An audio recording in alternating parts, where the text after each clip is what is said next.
So I'm just going to take this opportunity just to give you a quick roundup of things that are happening. So today's presentation slides will be made available to you as usual at the end of the week.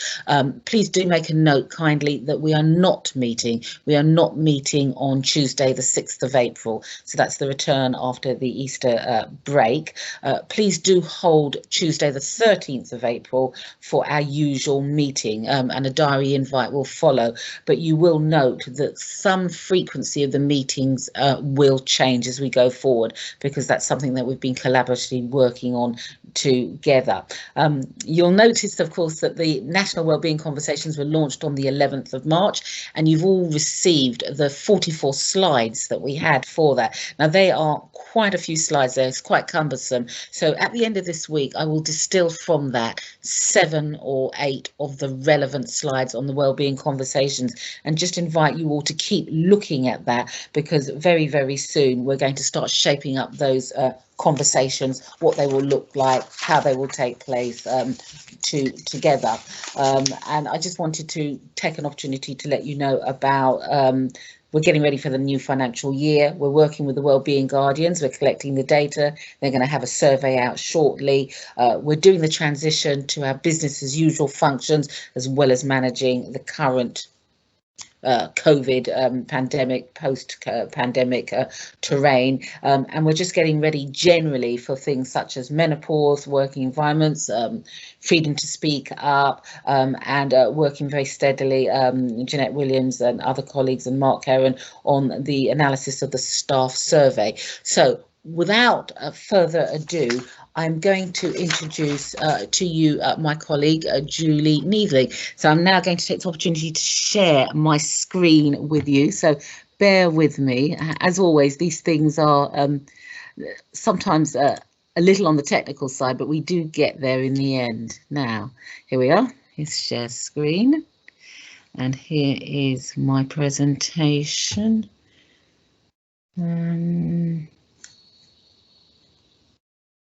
Right, bear with me. Right, can anyone see that yet? No? Not yet. Yes. Okay, great. So let's just put that on.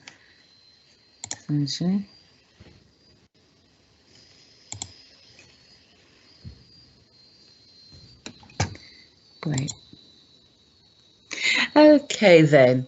So this is our opening slide, and as you can see, just a few things which are really, really quite important. I picked up recently this little kind of memo, as you call it, a sort of memory aid about smile, and we all know how important smiling is and how much it can deliver for you. But it was just a gentle reminder that the E in smile is for exercise, which is something that we can do as a fixed process, or something that we can do just normal as part of our everyday activity. But any exercise is really, really good for our physical health, for whatever our stage in life. And of course, we're all now working from home and have been for the last year. So our physical exercise and physical movements have taken something of a bit of a battering, a bit of a change. So this is why physical well-being continues to be important, along with all the other cause of health and well-being. You'll see there on the top right. Sorry, Penelope, sorry to interrupt, but yes. I can't. Your screen seems to have minimised the I'm so presentation. Sorry. Thank you.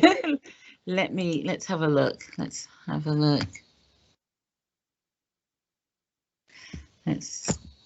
Thank you for letting me know that. Let me see what I can do to make that better. Might be you're set on spotlight, so you might have to stop. There we are. Spotlight. Exit spotlight, yeah. Is that any better? Yes. Great. Perfect, thank you. Okay, thank you so much for that. I think that was a slip of the hand, or sometimes the gremlins in the mouse. So yes, and as part of physical well-being, it's also really important for us to look after our eyes, because we're now spending so much more time using social media devices of every kind. I mean, if it's not our laptops, it's our mobiles, and if it's not our mobiles, it's our Kindles, our iPads, and even our Fitbit watches. So it's really quite important that we look after our eye health. So I just wanted to encourage everyone to take a look at the websites I've put on there, especially because later on in the year. We're coming up to National Eye Health Week. And then finally, the workstation assessments, which we're all familiar with from the mandatory training. So the next page I'm sharing with you this is set within the very general and wonderful support that we have for all of our NHS people and colleagues. You're familiar with a slide that I've just put up, but you can see there that you mentioned earlier, Sarah, about apps that might be ceasing very soon. Headspace, Unmind, Daylight and Sleepio have got various extensions, as you can see there. If you would like to know more, either pop something in the chat box or do use the NHS England website, UK People, where all the apps and guides and events are available. And moving on to our next slide, because now this is my colleague who's joining us today. Rest at your desk with some gentle exercises. So without further ado, I'm going to invite you to have a word with my colleague Julie Needley, and over to you, Julie. Thank you very much. It's lovely to be here. And firstly, can I just put a little bit of a apology in, because we are having to have our boiler replaced, and like everything, it seems to be going a little bit slower. So I've asked them to just refrain from making noise. I hope they remember. So I do apologise. I'm a bit nervous, but I had a bit of banging and clattering yesterday. So welcome, and thank you so much for me being here. This is your time, so I would invite you to just take a moment to just uncross your legs and just allow yourself to relax in your chair for a moment, and to just sit and pause. Just make sure your sitting bones are even, so your feet are not crossed. You just allow yourself to your shoulders to drop, and just let yourself take a deep breath and just release it out. So often before we start to do anything, we don't allow ourselves to just have that momentary pause. It's almost a split second, doesn't really take any time, but it can do a lot for our body. It allows our mind to stop, and just the busyness just to slightly melt away, and allow us just to embrace the wholeness that is us. We forget we live so much in this space, the head space. We forget that our whole body, that is the biggest sensory organ that we have, and that is holding and engaged in all the other senses that we numb and ignore while we sit in that busyness in our mind, getting occupied in our thoughts, and sometimes you suddenly sit back and think, oh, I feel exhausted, or I've got so many aches and pains, and that's all part of what is happening sort of to our body while we're not sort of being mentally aware of it. So if you think of your body sort of as a spring, when you wake up in the morning, it's quite nicely openly stretched. But as we find we're sitting so much nowadays, which we're not designed to do on long term, that spring starts to get either compressed, and it starts to get a little bit clogged with whatever we sort of might be holding on to. That could be some stresses, some strains, some emotional thoughts and issues that are swirling around, and eventually you start to feel a bit stiff and not comfortable at all. So I would always encourage you to try and at least stand up after every 20 minutes, and that is literally just standing. You don't have to necessarily do anything. You can just stand and at least every 20 minutes just take a sip of water or something that you've got to hand, just to get into that practice. Also, if you're a glasses wearer, take them off and have your eyes just lift up or look out, just to give yourself a sense of looking further away and getting that sort of that eye health as part of that. So we'll do a little bit of exercise, and then I'll do a short bit of being mindful. Now, I think it gets a bit of a misunderstanding that people think of mindfulness as sort of sitting in some sort of trance and you stop having to think. It's not about being absent of thought. It's just noticing thoughts are thoughts, and you're not necessarily your thoughts, and what perhaps thoughts bubble up and down and around for you quite a lot of the time.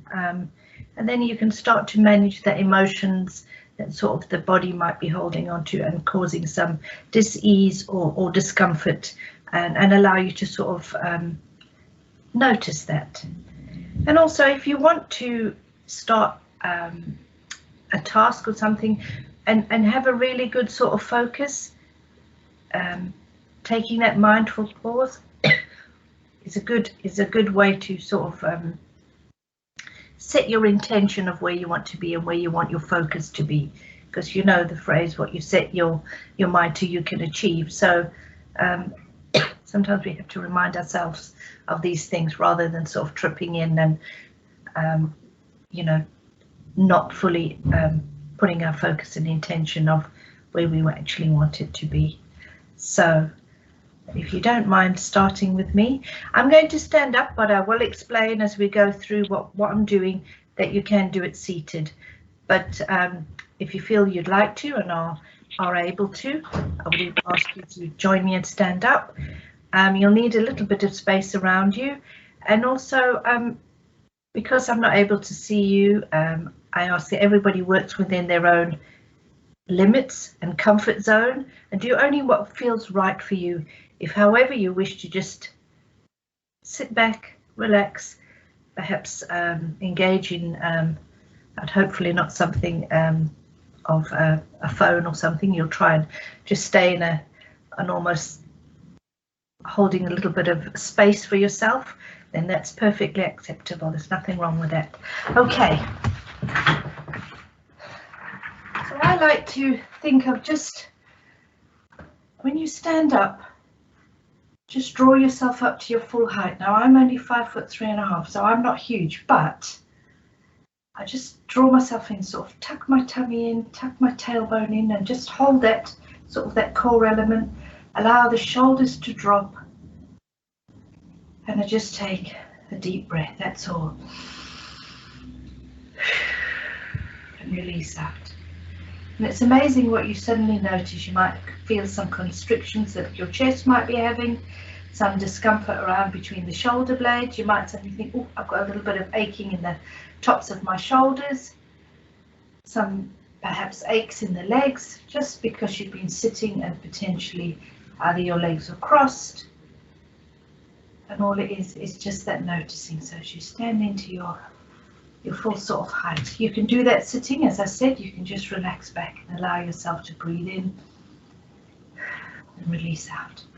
Okay, let's start with, you can do it sitting. All I'm going to do is raise an heel toe on alternate legs. So this is just to get some movement in with the knees, a little bit of the hip and your feet, because obviously if we're sitting, then we're not getting any movement through there. So just a little bit of doing that. You can bring your arms in if you wish, just a gentle, as if you're sort of walking on the spot. Okay, all right, just rest for a moment. Okay, and if you're able to, you can do it now standing on your toes. Again, you could do the seated. You could just raise, move forward in your chair and just raise so you can come up, bring your heels up. If you need to support yourself, that's absolutely fine. If you use your arms if you want. These are just good exercises for the heels and the feet. Okay, 2 more, 1 more. And allow yourself just to rest. And this one I'm going to do now is a little bit, you probably can't do it seated, but I'm just going to show you if you want to. So it's just about a little bit of circling the hips, because our hips get very tense. And as I mentioned to you earlier, all that sort of stacking of the spine, the most of it will drop to the bottom, which means you'll get sort of lower back pain, and possibly you could end up feeling a little bit of sciatic pain. So just a few hip motions, and if you go one way, just remember to go the other way. You may notice a difference from your right to your left in stiffness. Okay, all right, lovely. So when we drop into our body, we start to notice, we start to experience, we start to be aware of things that are going on. you might, you know, suddenly appreciate the wonderness of a whole body that we have, and we need to take care of that. Okay, we're going to do some, come up now and do a little bit of torso. So all I need you to do, and you can do it seated, is just a little bit of spinal twist. So I'm just using my arms, make sure the waist stays, it's literally just moving the waist as much as you're able to. So you could do this seated, just allowing the arms to just give that little bit of spinal twist. Okay, oh, sorry. Okay, and just let that relax now. Again, we're going to come up now to your shoulders, and if you're able to, you can be doing this seated, you just raise your as high as up to your ears and just drop them down. Okay, and again up and release, and up and release, and again up and release, and up and release. One last, up and release. Okay, we're going to do some circles now, so bring the shoulders forward and take them back using your elbows, because that really, what I need you to try and experience and feel is your shoulder blades opening and closing at the back. So it's opening the chest and then the shoulder blades. It really gets a nice release through the chest and the shoulders, where a lot of our aches and pains can end up getting stored. Okay, last one, and relax. Okay, just a few more. Taking these are for more like carpal tunnel, so these are sort of part of your DSE, the old-fashioned term. So straight out with the arms. You could do the seated and just bend and flex at the wrist. One more. And then we're going to do it as circular motion. So we're going, taking the hands one way, and if we do one way, we'll always do the other way. Okay, and then just a little bit of finger exercises. So I'm starting with my little finger and my thumb and bringing them forward, and just do a couple of those. It's also good for the brain. It just interrupts a little bit of brain, gives you a little bit of thinking. Now, if you really want to try this, you can try it with using your hands going different ways at the same time. I do quite struggle with that. I have to really concentrate, but another good tip on that. Okay, I'm going to come to seated now, because the last ones we're going to do is just with our head, and I know they are on the slide, so some of these you will be able to refer back to.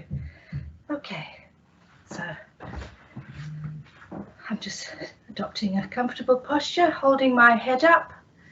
Okay, and I'm going to tuck chin to chest and just hold it as long as I can and raise my head. And again, tuck my chin to my chest, hold it for a moment and lift up. This is for releasing any neck tension, potential for stress headaches. Okay, chin to chest, I hold it for a moment and slowly release. Chin to chest, hold it for a moment and release. And just some nice head turns, so hold your head up nice and high, shoulders relaxed and down, and turn my head and back to center. Turning my head back to center. One more on each side. Turning my head back to center. You may hear a few crinkly sounds. Turning my head and back to center. And also, I think one, as we've been mentioned about our eyes, very important. So if you're a glasses wearer, remember just to take them off at least every 20 minutes, and to look up, to look left and right a few times. And then if you're able to sort of make sure you can give yourself something distant. So I'm next to a window, so I can take my eyes looking out and sort of coming back and out, looking out and back. If you wish to do it, you can do it with a finger. So place your finger in front of you and focus your attention looking at your fingers. It comes closer and further away, and closer and further away. So again, it just gets those sort of optical lenses, giving them a different sort of little bit of exercising that muscle, because we get very stuck looking at a particular space between us and our desk. Or you might find you start to lean in, which means your eyes are probably getting tired. So draw yourself back, give yourself and relax for a moment, and then perhaps a few eye tests. So I'd like to just round off with a couple of moments doing a just being back in our space. So when we talk about being mindful, posture is always very, very important. So just adopt a comfortable posture, sitting bones nice and even on your chair. Allow yourself to really sink in. Your knees bent at 90 degrees, your feet on the floor, and allow yourself not to slouch, but just to become relaxed. Open the chest, relax the shoulders, drop the arms, palms up or palms down. If you're feeling quite a stressful day, I would suggest palms down on the tops of your legs, because it feels more comforting.